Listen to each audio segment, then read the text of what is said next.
Tapi itulah Ramadan. Makanya ini yang paling penting. Sampai Rasulullah kemudian bersabda, "Faman khurrima 'anil khairi faqad hurrima an kuliha." Ini penting banget. Ini teguran untuk saya semuanya. Sampai kemudian ada satu riwayat yang menerangkan, siapapun yang diharamkan dari kebaikan Ramadan, maka seakan-akan dia diharamkan kebaikan itu selepas Ramadan. Artinya apa? Rasul pingin ngomong sama kita, kalau bapak saya tidak bisa khatam Quran di bulan Ramadan, itu seakan-akan Nabi ngomong kepada kita, loh kalau ente di bulan Ramadan saja tidak khatam Quran, apalagi di luar bulan Ramadan. Wong di bulan Ramadan yang nuansanya taat aja ente tidak khatam Quran kok.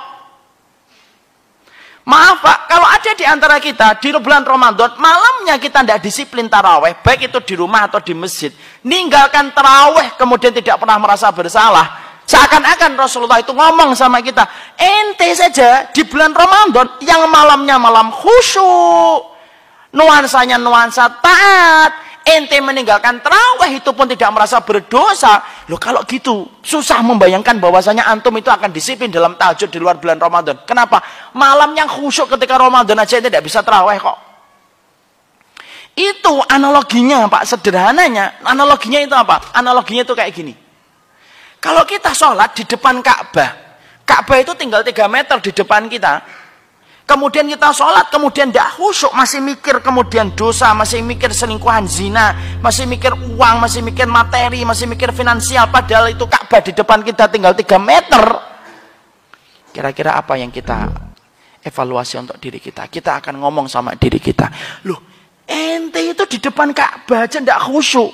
Lah terus di tempat mana ente bisa khusyuk kalau di depan Ka'bah aja tidak bisa khusyuk? Ini peringatan Pak, ini yang belum hatam Quran ini. Itulah yang menjadikan kita diukur Pak oleh Allah itu di bulan Ramadannya kita ini. Ini amalan gede Pak, dan kita sudah memasuki putaran yang terakhir Pak. Dan putaran ini yang paling penting Pak. Grand Prix itu yang paling mendebarkan putaran terakhir. F1 itu yang paling mendebarkan itu bukan putaran yang pertama. Putaran pertama kita masih mandi, tidak ngeliatin kita, biasa aja. Putaran terakhirnya Pak, bola itu yang paling mendebarkan itu babak kedua menit ke-40. Ini yang suka ketawa udah tidak bola ini. Pacuan kuda yang paling mendebarkan itu putaran terakhirnya Pak. Sama kata Rasulullah, innamal a'malu bil khawatim. Sesungguhnya seluruh amal itu ditutup oleh Allah, dilihat oleh Allah pada waktu penutupnya Pak. Dan penutupnya Ramadan itu ada 10 hari jumlahnya 3 Pak. 10 hari pertama, 10 hari kedua, 10 hari yang ketiga. Dan penutupnya kita itu ya sekarang ini. Yang menentukan bagaimana kualitas amal kita di hadapan Allah. Loh kenapa Ustaz amal dilihat pada waktu penutupnya? Iya memang begitu. Makanya saya ambilkan analogi yang sederhana. Bapak sholat maghrib, rakaat yang pertama khusyuk, rakaat yang kedua khusyuk, rakaat yang ketiga batal. Batal atau tidak batal? Batal. Kita tidak bisa ngomong, ya Allah, yang 2 rakaat tadi khusyuk benar ya Allah. Yang ya apa-apa yang terakhir batal. Tidak bisa Pak. Batalnya antum di rakaat yang ketiga membawa batal rakaat yang kedua dan pertama. Dan itulah yang kita dapat di Ramadan Pak. Makanya Masya Allah sampai diterangkan dalam satu riwayat Imam Ahmad musnadnya, dalam riwayat Tolha itu ada 2 orang yang bersahabat. Itu mereka bersahabat masuk Islamnya bareng, amalnya itu 11-12 Pak. Sampai kemudian mereka mendapatkan jihad Pak. Dua-duanya berjihad bersama Tolha. Kemudian yang pertama meninggal duluan. Meninggalnya di medan jihad. Yang sahabat satunya hidup 1 tahun setelahnya. Baru kemudian meninggal dunia. Itu pun bukan di dunia jihad.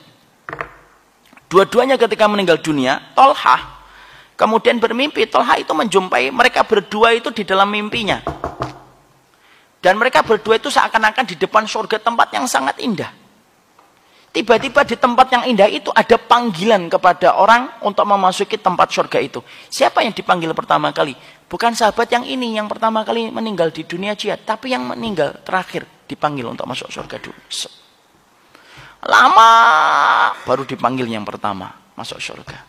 Tolha bangun Pak. Dan ketika Tolha bangun dia ngomong itu kepada circle-nya. Loh ini dua-duanya bareng. Yang satu meninggal satu ini, yang satu setelahnya. Kok yang dipanggil pertama kali yang meninggal 1 tahun setelahnya? Baru setelah itu meninggal sebelumnya yang meninggal di dunia jihad. Perbincangan ini nyampe ke telinga Nabi Pak. Dipanggil Tolha. Ya Tolha, yang membuat kamu heran terhadap mimpi yang kamu jumpai apa? Ya Rasulullah, ini masuk Islamnya bareng, kemudian meninggal yang pertama meninggal dulu, yang pertama meninggal kemudian 1 tahun setelahnya. Kenapa yang meninggal terakhir ini lebih dulu masuk surga daripada yang meninggal 1 tahun sebelumnya? Padahal meninggalnya di dunia jihad. Perhatikan kata Rasulullah, wahai Tolha, bukankah sahabat yang meninggal 1 tahun sebelumnya, 1 tahun setelahnya mendapati tambahan sholat?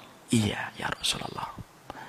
Bukankah yang meninggal 1 tahun setelahnya mendapati kelebihan 1 Ramadan?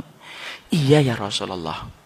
1 Ramadan dan tambahan sholat itulah yang menjadikan kedudukan mereka jauh betul ketika mereka di surga. 1 Ramadan saja Pak.